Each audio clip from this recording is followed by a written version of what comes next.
Hey guys, so I'm going to be talking about my thoughts for the Black Panther movie, which came out, last month, but I wanted to wait a bit so, it has time in theaters, and so I can give spoiler thoughts. And, overall, it was a strong start for this year's comic book movies. And it's one of the best comic book movies I've seen in a long while. It was very well done. I've talked about previously about the importance of Black Panther and Luke Cage. Since that video, I have read this story, Panther's Rage, via Marvel Epic Collections. This is a very good storyline. And it's, again, one of his earliest well-known solo stories. And this is before we get the whole, he gets the powers through, mystical means. And it just seems as if, he has his own abilities. I wasn't aware of the mystical aspect until a little bit later. Because at the time I posted that video, I didn't know, I only knew certain things about the character. Excuse me, I'm working through a cold, so you'll have to excuse me for this video. Anyways, this was a good storyline. I have started this storyline, and I'm not going to even attempt to pronounce this guy's name, because I do not want to disrespect them. But this was not quite the jumping on point I was hoping it would be. But, it's interesting, and I want to continue on with this line and see where it goes. And, of course, with Marvel rebooting, who knows what's going to happen, because that always happens with comic books all the time.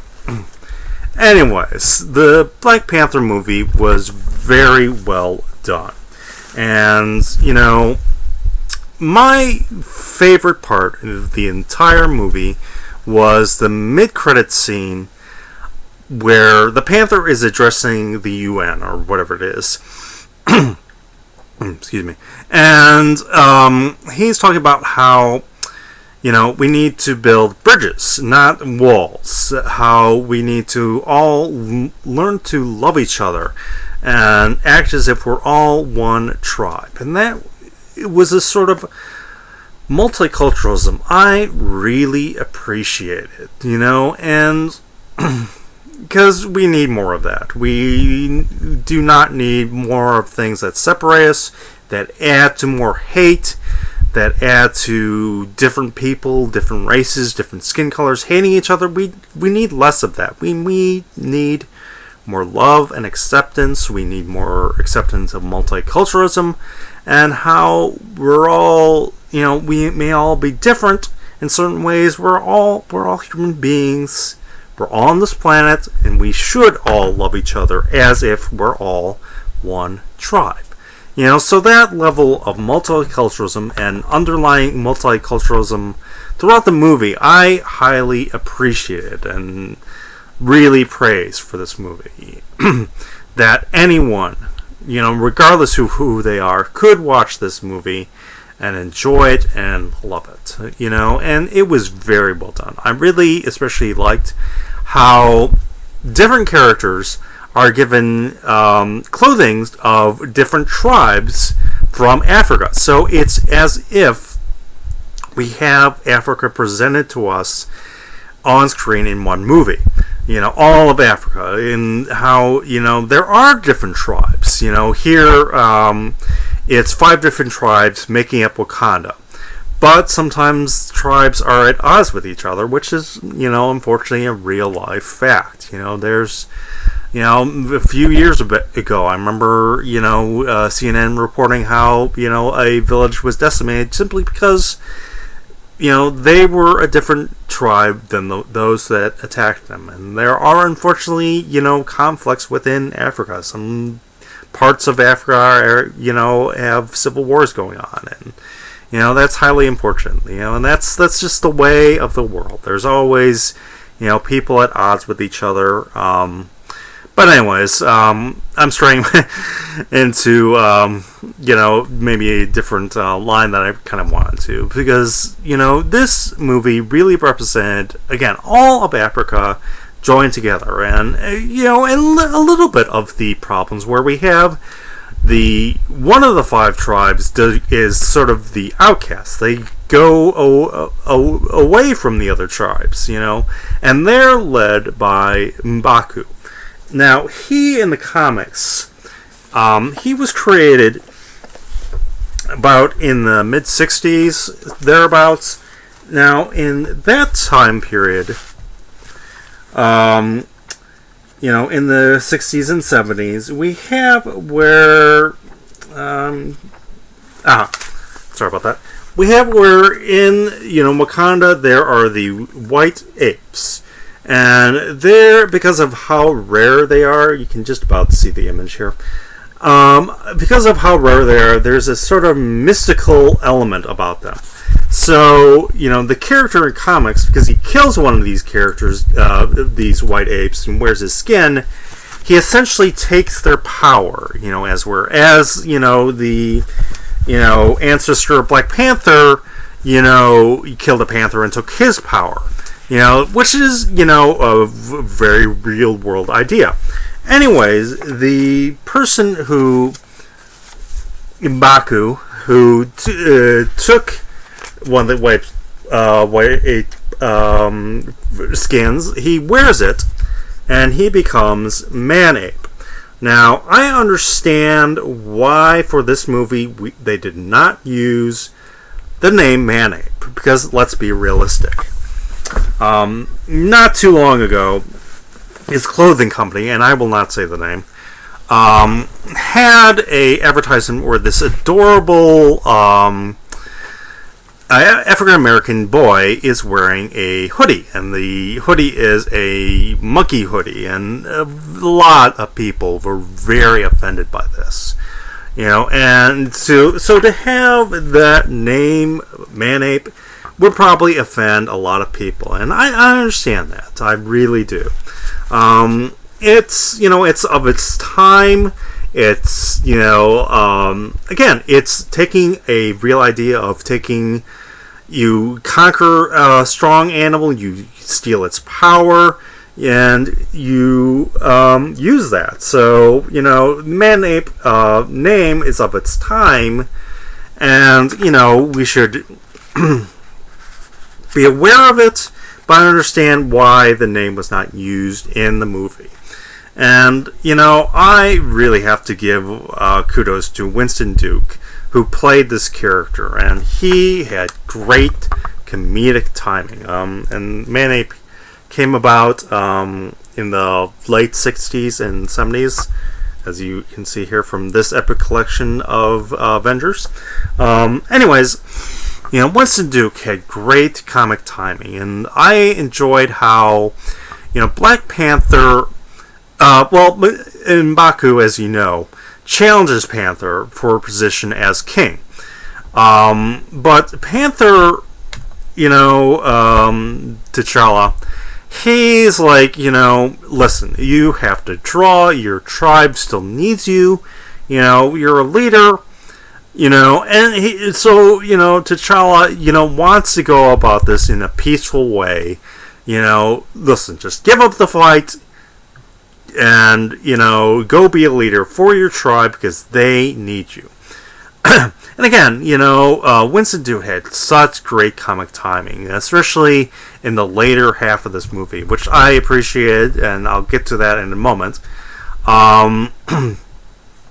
And I did enjoy that tribe still had, again, if not verbal reference to Man-Ape, still had the visual reference where M'Baku himself is wearing a gorilla mask, and some of the tribesmen have gorilla, outfits, and they grunt like gorillas, and there's a M'Baku himself has if not the name, again, he has pelts from white gorillas. Clearly this is a visual reference to the character, for those of us who are aware of where that comes from, again, we don't have the name, which I understand, but we at least have the visual reference to that character, which was very well done. I appreciate that.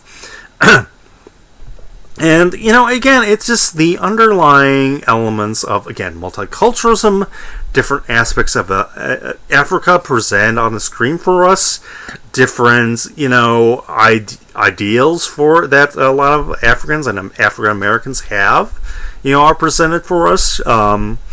We have, here, T'Challa versus Killmonger, and two different views at odds with each other. Now, Killmonger, he started out appearing in Panther's Rage, and he at first is kind of a brute, and very tough character, and he challenges T'Challa and wants to essentially take over Wakanda and conquer it. And Panther's Rage is a good story, but it gets kind of weird because there's dinosaurs involved but a lot of weird stuff. But excuse me, like I said, getting over a cold. Hopefully soon. But anyways, it was a good story overall. And Killmonger in the movie was handled well, and I like certain aspects of how he was developed. Certain things of his development I felt relied too much on explanation from Martin Freeman's character, Everett Ross, where Everett Ross tries to explain how the reason Killmonger destroyed the flowers was because he's trained to destabilize countries. And we have to have Martin Freeman's character explain to us some of the bad elements about this character, which, I'm not sure how I feel about that. It relied too much on Martin Freeman's explanation, and the character's explanation for the character's motive didn't actually match up with what Killmonger did. For example, destroying the plants. It wasn't to destabilize, it was because he doesn't want anybody else to be king and to challenge him. That was his reason. Again, I understand Killmonger's motives and reasonings. He is the person striking out from anger. And T'Challa, he is at first an isolationist. And he's that way because of tradition. And that's another minor, underlying element here of being bound by tradition, which again is a real life thing. Different African tribes at war with each other because that's an inherent underlying tradition. Well, this tribe is different from us, and we've been at war with each other for centuries, so we're going to continue that war, just because it's traditional, and there's that underlying element, and that's unfortunately a real world thing. I wish I was making that up, but just research this, and it's the way of the world. There's conflict in every country and continent all over this planet. Again, more bridges, less walls, guys. And but anyways, before we go on that, again, sorry about that. I really should just focus on the movie. But, then again, the movie is giving us real world elements. So, anyways, Killmonger, he's coming from a place from anger. Now, a lot of people, and I really highly enjoyed how Michael B. Jordan played the character. He did a good job.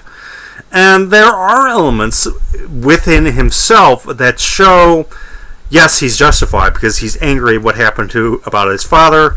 Yes, he feels justified because he's angry about what happened to black people throughout history, throughout in America, and what he's grown up with. He's grown up on the streets, essentially. So he's grown up with, feeling, out of place and angry with society. And, he has, because he's coming from a place of anger, he wants to strike back with anger, and I think that's the mistake, to strike back with anger, because violence begets violence, and hatred just begets more hatred. That's just the way it is. And again, him destroying the flowers and making sure there's no king. Well, the problem with that is, okay, he's kind of like Alexander or Attila or a conqueror that wants to conquer within his lifetime, but does not create a stable government. Because what happens after they die? After Alexander died, he says to his, when the generals ask, who's going to succeed you, Alexander replies, to the strongest. Gee, thanks, Alex. That really helps. Because, again, the Alexander's empire, the Attila's empire, the Genghis Khan Mongol empire, they fell apart because there was no stability. That's the thing that made the Roman Empire what it was, because they had stability. You have to, when you create a empire, country, whatever, you have to have stable footing. And unfortunately, Killmonger was going with the approach of not having a stable government, because after he's gone, what's going to happen? The 5 tribes are going to go at war with each other, because he's not created a stable government, and he's creating a government through fear and terror, because he's clearly, terrorizing some of the, leaders of the different tribes. One of them he, bats down, and he is, clearly being a tyrant to the people who objected to him, burning the flowers. He murders some of the, the adored ones with a smile on his face. It's brief and it's quick, but if you watch carefully, he's, killing, and he's, doing it with a smile. And again, it's just, Martin Freeman's character explanation, it's just, we're relying too much on that, and not enough of, what the actor and what the character is written as is. Let's see more of why he can be a timer, why his method of thinking is going to just, hurt people and not going to actually help people. Again, you need to create stable governments, and I don't feel that he was going to create a stable government, because again, who's going to succeed him? Even if he has a son, that son is not going to have the power of the Panther and is not going to be able to rule effectively, and the tribes are just going to fall into each other, and more civil war and more violence. And again, T'Challa points out, you're going to become the thing that you hate. And that's what Killmonger is going to become. He's just going to breed more hatreds. He's going to beget more hatreds. A lot of people feel that they see things from his point of view, and I understand that. But we need to understand that, it's hatred and it's more violence, his Killmonger's final words. I would, about the people who, which is true, that jump from the ships rather than serve in slavery.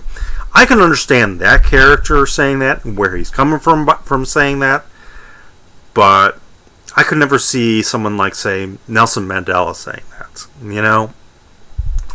And even if, Killmonger got his way, again, he's just going to breed more hatreds. And, if, what if someone finds a way to retaliate, a weapon is only so good as someone who wields it. What if someone takes down some of the people holding vibranium weapons and learns to adapt it and strike back. I mean, let's look at another historical example of Hannibal, who led a very strong army against Rome, which was not an emperor at the time, but Rome has a history of military, tactics, and they realize you don't attack, Hannibal directly, you attack him indirectly, and that's what Scipio does. He forces Hannibal to stop, to turn, to face him. Excuse me. So, by the time Hannibal has turned, he's already defeated himself. And, that would be something that Killmonger would have to worry about. That, someone could retaliate not directly, but indirectly. And, he relies on, going through certain people by fulfilling promises of killing, Claw. But, there's only so much through that type of allegiance. Just because you get one person to be on your side doesn't mean everyone is, especially when you're relying on terrorizing some of the leaders. Eventually, someone's going to turn against you. So, I like the character. I really like how Michael B. Jordan played the character. It's just, I understand why he's coming from a wrong place. I understand his point of view. It's just, it's a point of view that's going to lead to more hatred, more violence, and it's going to build more walls. T'Challa had the better point of view in that we need to all love each other. So again, we have Killmonger coming from hate, we have T'Challa coming from love. And it's the love that we need to emphasize and, appreciate. That said, maybe T'Challa's being a bit too nice of a guy, because when Killmonger is challenging him, Black Panther again wants to say, hey, just call it a draw, but Killmonger is there to fight to the death. And unfortunately, Panther didn't seem to recognize it, or not want to recognize it. Again, it's a movie, and maybe I'm reading too much into this. There's a lot of other things that I wonder about. For example, Okoye of the Adored Ones. If I say her name wrong, I apologize.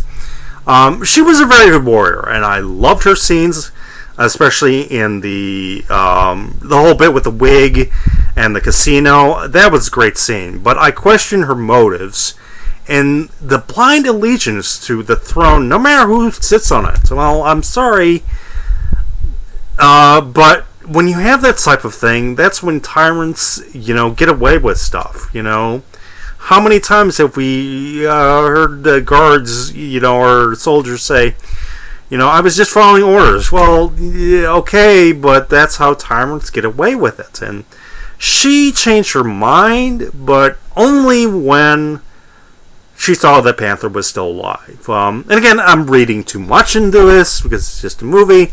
I loved the character. She had great moments. I love that, the wig thing. I like that she was bald, because that's a real life thing.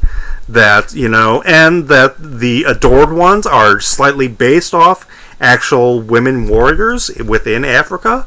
I enjoyed those elements. Again, it's a movie, and it has, the faults of any movie. Again, like I said, with Everett Ross's explanation for why, Killmonger is doing what he's doing. We rely too much on that explanation to show who this character is, rather than expanding the character himself. And that's just how movies are. They have their strengths and their weaknesses.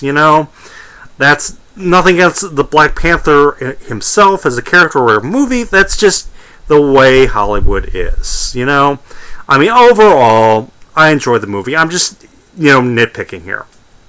Because again, it was the most, one of the most important movies here. That yes, we've had, black characters and black superheroes in movies before, but this one, like the Gal Gadot Wonder Woman, is doing it differently and in a very good way. Because just as there have been main female strong women and female superheroes, the Gal Gadot, or Gal Gadot, excuse me, Wonder Woman was, inherently being multicultural. And that's the underlying element that I really appreciate for this Black Panther movie. Because there's some other versions of Black Panther, like, say, for example, the stop-motion animated Black Panther series that's based off of Stern's comic book storyline. That version, I understand where it's coming from, because it's coming from a place of anger. But I didn't feel it's coming from it's not showing a multicultural view like the movie did. And while I enjoyed the Luke Cage comics, the Netflix series started off well, but I didn't like how the rest of the series went off. And I've been watching CW's Black Lightning. And while I enjoy the comic book characters, both their series are kind of going in the same place. And I understand where it's coming from. I really do. And it's just, in some ways, it's being inclusive, not exclusive. Whereas Black Panther was being exclusive and a little inclusive all at the same time. The way the Black Panther movie was doing it was the right sort of way. And maybe that's just the difference between movies and TV series, is that a TV series is deciding who their audience is, and they can get away with that. Whereas a movie, because they want to make the money, let's be realistic here, they want to make money. So the more audiences they can appeal to, the more money they get, So Black Panther as a movie, is being multicultural partly because of the money, again, let's be real, but also to send a different type of message. And again, I fall back onto this line because that's what the whole movie is about for me, about building bridges, not walls. And it's just my problem with the Luke Cage Black Lightning series is the way cops are depicted and what they do. And again, it's coming from a certain point of view, and I understand that view, but it's not always that way in real life. We're responding to things because of what media shows us, but media does not show us everything. We don't always see when police are doing their job. And I'm sorry, but there are times that police do their jobs. They're not always gun happy. Are there times that they have done things and done things wrong? Yes, unfortunately, that is real life. That is unfortunate, but, we have to look at bigger pictures. Just because we see one thing and media shows us one thing does not mean that's always how it is. And the Luke Cage and the Black Lightning series, it's looking at it from one certain point of view. I understand that view. I know where it's coming from, but it's being inclusive. And, I'm going to continue on watching Black Lightning and give it the chance it deserves. Understand why it's doing certain things. I just kind of wish it would do things a little different. I wish it would kind of be more like what Black Panther is doing. Again, this is just my view. Everybody has there are different views, and some people, will watch this video and be offended. Some people will, look at my skin color and just say, well, you're just saying that because of your skin color, you don't understand us, and so on. And that's the important thing. And I hope that does not happen. I hope we can all come together here and talk about these things in a real and adult way. And accept our different viewpoints and where we're coming from. Again, I enjoy the Luke Cage Black Lightning comics. It's just the way their series are doing things, I find objection to. I enjoyed the Black Panther comics, and again, I really enjoyed the underlying multiculturalism that came with this movie. Because we need more of that. We need less of a inclusive, certain point of view being negative about how, because of what media shows us about how cops treat us. I understand that view, but I think we need more of a exclusive view. We need to look at the bigger picture, not just what we're shown, but what we're not shown. And how we're sometimes not shown the police doing their flipping job, which they do. Not all of them are racist. Not all cops are, gun happy. And hello, there are a lot of African American police officers. How often do we get to see that? We're only shown the racist, police officers, or the police officers that are gun happy, and that's the media is showing this to us. How it's showing just one viewpoint. We need to expand, go beyond that one viewpoint, and look at the bigger picture. That here all we are. We're all humans. We're all may look different. We may all have different cultures, inherent cultures, but we're all human beings. We all are of one tribe, or need to act like we're all of one tribe, But anyways, I hope you guys enjoyed this video. I hope we can continue this conversation. I hope we can continue it in a adult and an understanding view. I hope that I will not get any sort of hatred or due to some of my views. That again, someone might be angry because of some of the things I've said. I hope we can all come to love and appreciate each other for who we are. Because we're all human beings. Anyways, I hope we can do that. And I want to see more of movies like Black Panther. I want to see more TV series like Black Panther. I want Black Lightning and Luke Cage series to do things a little bit more like Black Panther. I want more multiculturalism. I want more bridges. I want less walls. Because, I'm sorry, Killmonger had it wrong, because that's more hatred. We need less hatred. We need more love. Anyways, I've ranted off enough here, guys. Hope you've enjoyed this video. Take care. I wish you all well.